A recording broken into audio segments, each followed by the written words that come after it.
গতকালকের আগের দিন আমি এক মসজিদে আসরের নামাজ পড়ছি।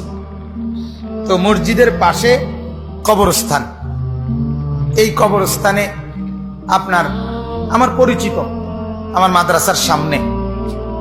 তো মসজিদের যে অজুর জায়গাটা, কবরস্থানের ওয়ালটা ঘেঁষা অজুর জায়গা। এই কবরস্থানের ভিতরে একটা কবর আপনার, আমি নিজে ওনার জানাজায় ছিলাম। উনি ইটালি প্রবাসী, অনেক সম্পদওয়ালা, অনেক মালওয়ালা ছিল। উনি মারা গেছেন, ওনার দাফন হয়েছে এটার ভিতরে।